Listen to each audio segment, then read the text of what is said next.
There is a myth that the Palestinians have sought to promote for several years now. And it's basically that there is no evidence that there was a Jewish temple on the Temple Mount. The Palestinians have sought to destroy the artifacts that would demonstrate that. But we have the Word of God, and we know from the Scriptures that there was a temple. Jesus walked in that temple. He taught in that temple. His disciples were there. It was destroyed in AD 70 by the Romans. But the myth that the Palestinians have sought to pursue and promulgate during these several years has been challenged. And at the outrage of many of the Islamic imams, an Egyptian scholar, an Islamic Muslim scholar, has challenged the notion that the Palestinians are the only occupants of the Temple Mount.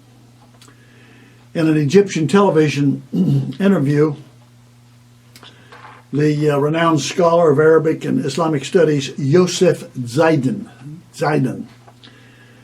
made these points. His main point has been to say that there's actually no connection between Jerusalem and the ancient Islam. No connection between Jerusalem and Islam. When Islam was founded during the 7th century, he says, Jerusalem was a holy city to the Jews, while the Mosque of Omar was not even built until 74 years after Muhammad's death.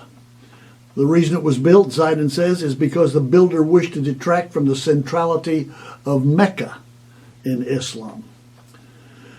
Jerusalem was not known as Al-Quds as it is known today by the Palestinians, and as they've raised their children to believe this lie as well. Jerusalem was not known as Al-Quds, namely the city of the sanctuary, during Muhammad's times. Al-Aqsa is not ours, he emphasizes. And though the word comes from the word extreme, it does not refer to the far mosque on the Temple Mount, but rather to a mosque that is the further, quote, further, of 2 mosques in Mecca. According to Zaidan, Muslims are purposely and falsely turning a political struggle between Israel and the Arabs into a religious one. The religious aspect of the conflict is nonsense, says Professor Zaidan. The only reason why Muslims insist on the sanctity of Jerusalem is purely and simply politics. Not only did Muhammad never mention the city in the Quran, but later when Muslims conquered the Holy Land, they totally ignored Jerusalem and established their capital in Ramleh. And the writer of the article closes by saying, today, once again, it is often overlooked that as recently as 1964, the original PLO charter did not even mention Jerusalem. Jerusalem is never mentioned in the Quran. It's a myth, it's a lie. But the truth will prevail.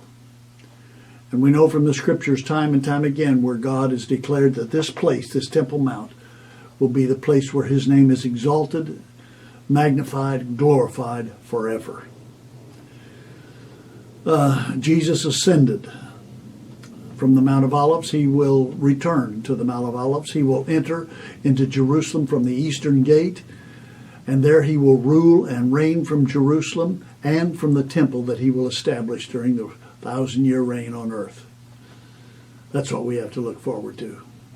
Let's let the Scriptures give us the final authority on the Temple Mount. Till next week, Od Kiev O Shiloh, or until Messiah comes, Yivareka Yahweh.